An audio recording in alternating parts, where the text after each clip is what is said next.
Welcome to the Fox 54 Week in Review. I'm Nixon Norman. This program is about showcasing North Alabama at its best, and we have plenty of it to share this week. For starters, let's look at MidCity, one of Huntsville's fastest growing developments, and how it plans to get greener as it grows.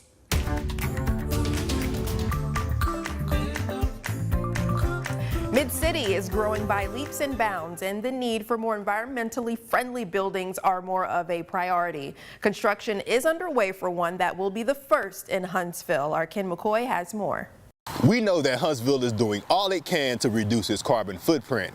Now, earlier this week, we showed you the solar fields they're getting ready to install. But here in MidCity, they're helping out as well with a building that aims to be environmentally friendly. Construction is beginning on Wellery Living, a multifamily development in MidCity that is aiming for net zero energy. We're building a building, right? Like everyone else is going to build a building, but we're going to do a lot to make it more sustainable and to also provide a power generator. So what is net zero energy? Net zero energy means that a building balances its energy needs with energy produced from renewable zero emission sources. All those solar cells, that solar field is actually going to generate energy, which is going to offset utility bill, right? And that's the long-term economic savings that actually pencils out really well for everyone long-term. This six-story development is designed to achieve zero energy operations by reflective roofing, reducing air leakage, Energy Star appliances, high-performing HVAC systems, and smart thermostats and technology. Mayor Battle spoke earlier this week on reducing our carbon footprint. It's a huge effect for the whole city, but also it's an effect for the whole world when we start talking about the carbon imprint of it. And if we have companies out there, if we have industry out there who wants to protect our environment, we need to do everything we can to encourage it. And Gross says MidCity is the perfect place to do so. We've been able to bring together great partners to kind of design, and now in the next stages build such a cool and unique intentional project for the city of Huntsville.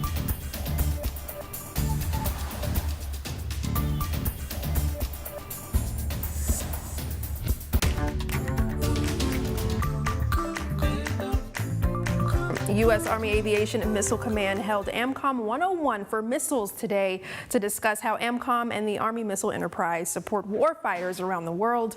Our Jasmine Bird takes us to learn more. Many warfighters and support personnel don't fully know everything they need to know about Missile Command. However, that changes right here today at AMCOM 101. Really, it's a two-day forum for air defenders, which will teach them about all of the opportunities and training that AMCOM can provide to their force. AMCOM Air Defense Branch Maintenance Officer John Hudson says they try to do this event annually. Things change, of course, over a 360-day, 5-day period.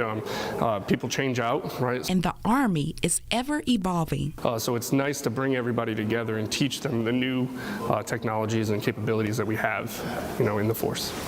So as air defenders, we don't normally get to go to Huntsville, right, and actually have a one-on-one. It's a very unique thing that we get to do here in seeing what AMCOM does.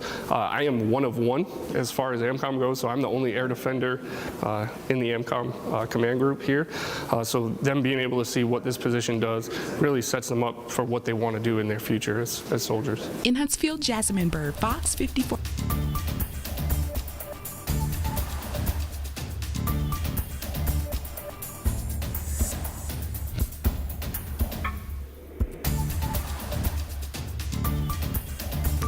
Now, the Valley's top teacher, sponsored by Calhoun Community College. The teacher you'll meet is beloved by many. Her peers and parents say she goes above and beyond at Jones Valley Elementary School. She has a giving spirit, according to a grandparent of one of her students. Here is our Valley's top teacher this week, Maria Taylor.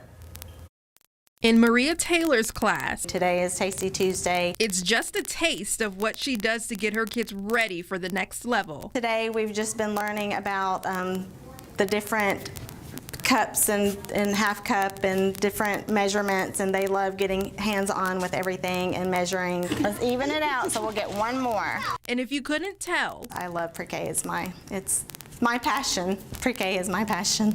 Taylor's journey at Jones Valley Elementary School began in 1999. Then she took a liking to pre-K in 2015 and became the lead teacher for 5 years now. They just are so interested in learning, and everything that they learn, they're just so excited, and they love every bit of it, and it's rewarding to see their faces and when they light up when they learn something. Her peers say Taylor brings more to the table in addition to counting tasty treats. You know, we have students here at Jones Valley up to 6th grade, and we can definitely tell when they come from Miss Taylor's class. So she is such a delight to have here. And for Taylor, it's a delight to be here. I love my job, and they need me. They need someone that's in their life. They need that structure, everyday structure. She hopes her students have just confidence that they can do it and that they are capable of doing anything, that they know how smart they are, and that they know they can do anything that they set their minds to.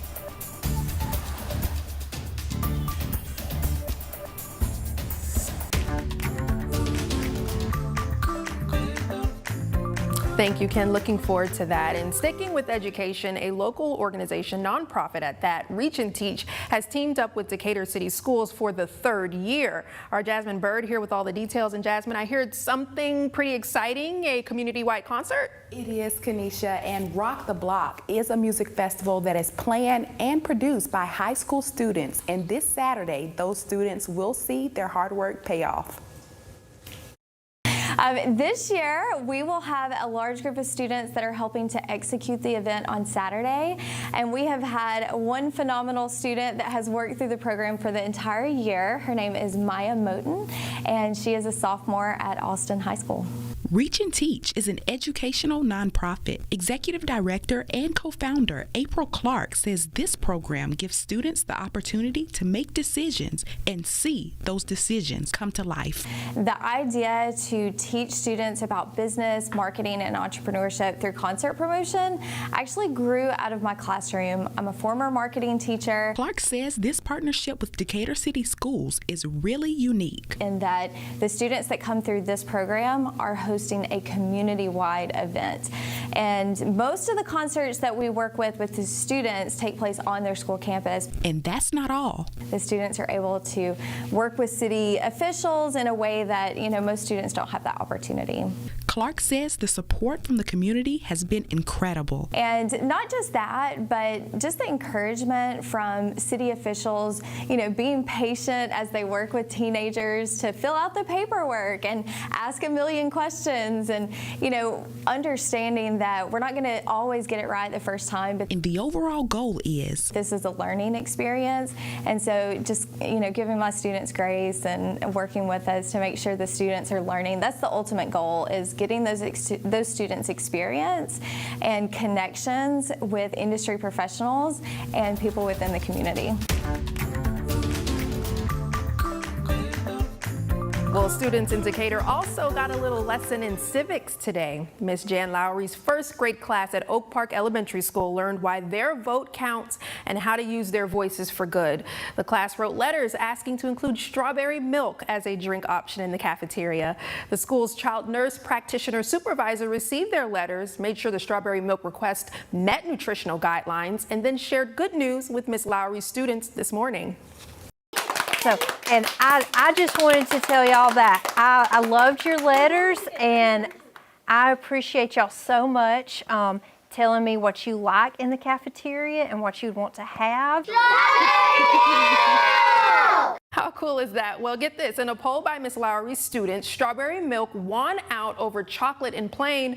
Low-fat strawberry milk will be available in the cafeteria for all students starting on Monday. Congratulations, Oak Park students.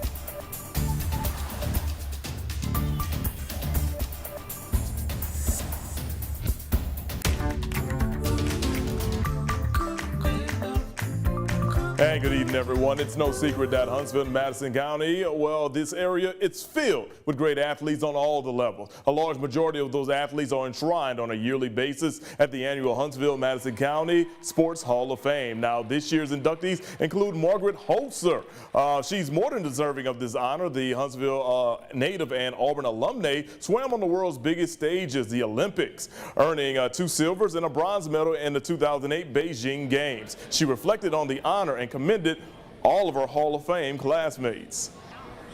Being honored by your hometown is always amazing, so I'm excited to be home. I don't currently live here, so coming home, seeing my family, being honored, it's awesome. There's so many amazing athletes in this area, and whether or not people know that, there's so many amazing athletes, different sports. There's just a lot of variety, which I think is really cool because we all went to different schools. There's diversity, and so I just think that speaks to what we have in North Alabama.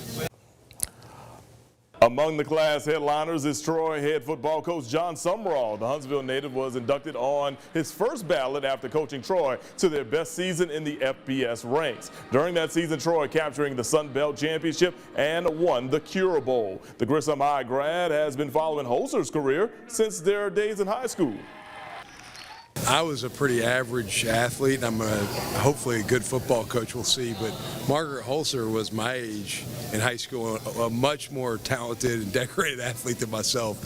So just impressed with the group as a whole and what the board has done to represent sports for this county and city. Just such a great privilege and honor to be a part of it. And congratulations to all of the Hall of Fame inductees. I'll just run down the list for this upcoming year. Adam Bass, Darrell Blackburn, David Kane, as we mentioned, Margaret Holzer, Turner Jackson, Holly Richards, both as a coach and a player. Jared Ross of the formerly UAH hockey team, Marvin Stone, the late great basketball player, Dr. Warren Strickland, John Summerall, Gary Wagner, and also Danny Treadwell received the Award of Courage. Congratulations to all.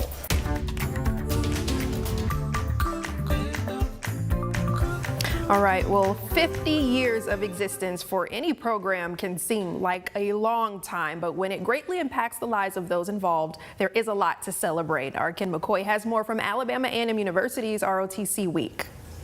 ROTC programs have been a staple on many high school and college campuses throughout the years, but the program here at Alabama A&M may have just a little bit more of a reason to brag. Back in '73, first commissioned 4 officers, one of which was commissioned in the Navy. He actually rose to the rank of 1-star admiral. The Alabama A&M ROTC has changed in many ways in 50 years, but their commitment to excellence is still the same. Seeing one going through the program and coming back 20 years later, I can tell you that the program has grown. The program has changed in the better. We definitely have a little more of diversity in the program than we did when I was a cadet. And while the Bulldog Battalion may be celebrating 50 years of existence, its purpose goes beyond the school.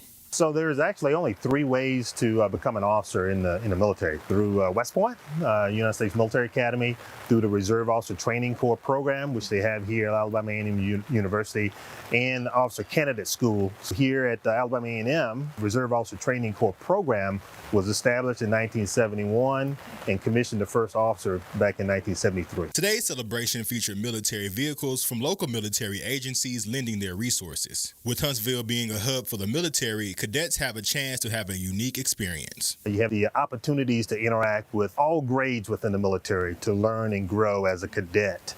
So having that support structure at Redstone Arsenal really helped facilitate the program. Experiences they plan to continue for another 50 years. The program has grown in the right way, and we're continuing to do great things. One, to keep with traditions, but also move the program forward and keep up with the pace of the currently changing environment.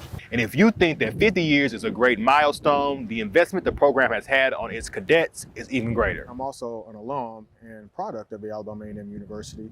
So seeing one going through the program and coming back 20 years later, I can tell you that the program has grown. The Bulldog Battalion is celebrating 50 years at Alabama A&M, and the work done throughout those years has had a great impact. We currently have right around 110 participating cadets in the program. Of those 110, we have right around 60 that are contracted, meaning that they have actually signed paperwork and they are fully committed to becoming officers in the United States Army. The program has welcomed cadets who are sure of the military life, but also those who may not be sure. My uncle was the only officer in my family. Everybody was enlisted, so I kind of wanted to be different. But at the same time, it took a minute for me to actually decide if I really wanted to. And then I got here and I was like, yeah, I'll do it. I knew I always wanted to be in the military, so I first enlisted when I was 17. And so when I finished basic training and AIT, I came to college and I knew that I wanted to be an officer in the United States Army. And they have even learned more about themselves in the process. I didn't know I was able to lead people. I was always kind of an introvert, kind of shy. So being in the program and going to camp, it actually brought that out of me. So here I learned a lot about leadership skills, what it's actually like to lead soldiers, and not just lead soldiers, but lead civilians also. Expressing myself more, being comfortable, talking to other people in different settings, because it was a little different from me being in high school. Everybody was like me, and I'm getting here, and everybody's different. So it's learning to fit in those different spaces. The week-long celebration concludes with a military ball on Saturday.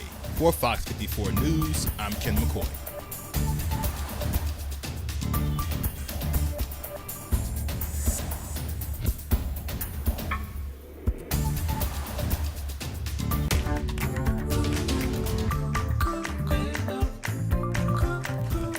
Well, success calling the name of many job seekers at the Relaunch Job Fair at First Baptist Church of Huntsville today.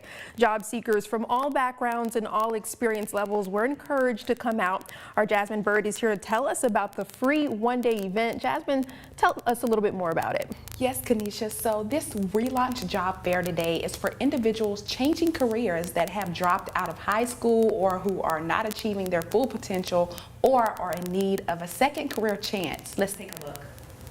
Here at First Baptist Church of Huntsville on Governor's Drive, Relaunch Job Fair is launching job seekers into ideal career paths. I think it's really important to come to career fairs now due to the technology with Indeed, LinkedIn, because sometimes resumes you go out there and they put in, you get denied right away. Recent University of Alabama graduate William Sterling says this is a great place to network, and he believes attending job fairs like this in person is the better route. Because you're able to go face to face and meet and not just them looking at you because they don't know who you are as a person. They just look at your name and your resume. Huntsville Hospital human resource recruiter Corey Hopkins says Huntsville Hospital has availability to offer a plethora of different jobs. It's not just nurses and doctors. There's environmental services, there's human resources, there's all kinds of different options. ARC of Madison County Employment Specialist Michaela Parsons works with individuals with disabilities, and her role helps those individuals actually get job placement. And it's super important that not only that do these individuals have access to the community, have access to regular jobs just like all of us, because that is so important. Atrium Hospitality HR Generalist Ian Hendricks says this event is for everyone, including college-level applicants. So we're looking for people right now that are looking to take that next step in their career as soon as they graduate, looking for internships. Sophia Lawrence is a job seeker who is encouraging herself and other job seekers to never give up. No matter how many doors are closed and you hear no, keep going. It's a rainbow at the end. Just keep plowing to get there.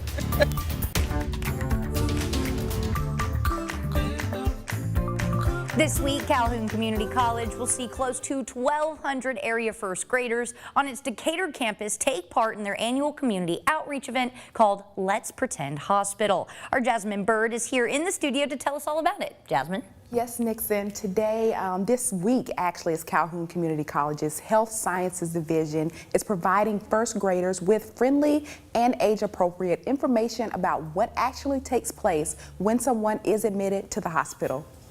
We have an admission room, we have an x-ray room, we have a discharge room, an emergency room. Kelsey Robinson says area first graders are going to each room and nursing students are telling them a little bit about it. They're also selecting volunteers. It's like in one room, there was a patient and like a mom and a dad, and they just went and they would just describe what would happen in each room, just to make it seem not so scary in case the child had to go to the emergency room or to the hospital.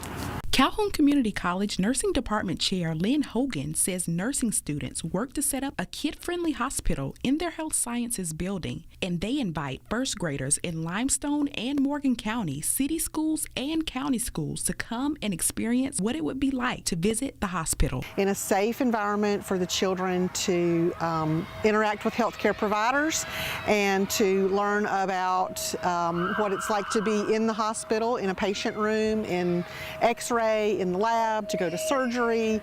They go in the ambulance. All the different experiences that a child might see in the hospital, so that they have a little bit of knowledge about it when they may experience that at some point in their life. Alyssa Wilkins says it is important that the students have this experience because it gets them involved in learning more about the healthcare setting.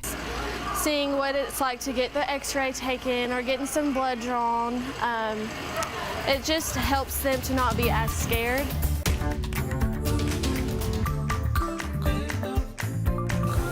Well, it was an excellent time at the camp in the Mid-City District today as people took part in the 3rd annual Adult Egg Hunt, learning that Easter egg hunting is not just for kids. Check it out.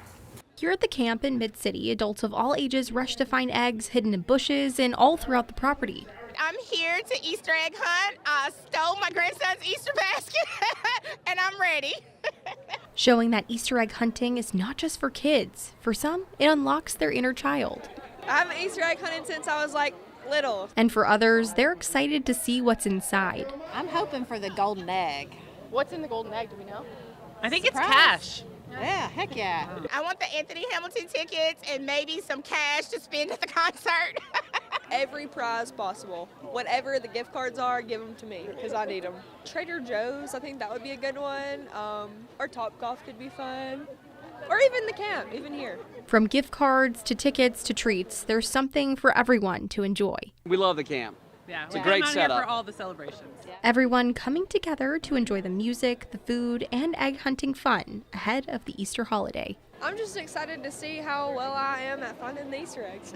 Excited about our friendship. That's right. And being together. That's awesome. Yeah. Cheers. Cheers.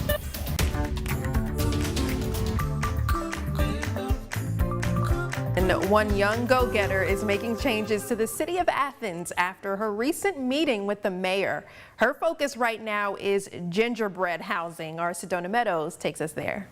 All right, I'm here with Ella, and she recently met with the mayor of Athens. And Ella, you had a very special request. What did you guys talk about in your meeting? To have a gingerbread contest. Ella is a huge fan of Mayor Marks. She was in kindergarten last year, and he came to read during Dr. Seuss Week. This energetic, sharp young girl has a passion for civic duty that sparked after meeting Mayor Ronnie Marks at school. And when they reconnected recently at a community event, he gave me a little card that says a free pass to go to his office. She asked her mom to set up a meeting with him as she had some important business to discuss. Doing a gingerbread contest. I like creating stuff and I like sugar. And her request has been granted. We've already thought about how we're going to pull it off for young kids and others to be involved in. We're doing gingerbread houses next year. During her meeting, she was able to make some calls and express her visions for the city with a dream to be in office one day. Do you want to be a mayor one day? A vice president and a mayor. And as Vice President of the United States and Mayor, she would declare everybody to eat marshmallows every day. And a trampoline park next to my house. Mayor Marks welcomes any young person to come to his office, share ideas, and chat, and says seeing Ella made his day. She is so bright and excited, and to see the twinkle in young people's eyes and getting them involved is what I think we should all spend a little more time on. Her mom describes her as kind and creative. She is my sweet little redhead, and she's always creating things. She's got a big heart for people, and she really cares about others, and she wants to see changes in life. You know, she's got big ideas, so I think she's gonna do something big. But when Ella was asked how she would describe herself, her answer was short and sweet. A sugar monster. Ella's got plans for the future and promises sugar and dance breaks for all. In Athens, Sedona Meadows, FOX54 News. We could very well see a gingerbread contest named after Ella in the holiday seasons to come. And on that cute note, we end this edition of the Week in Review. Don't forget, you can access more coverage anytime at fox54.com, and you can catch this program and many more digital exclusives at Fox 54 Plus on your Roku or Fire TV device. For all of us at Fox 54 News, I'm Nixon Norman. We'll see you next time.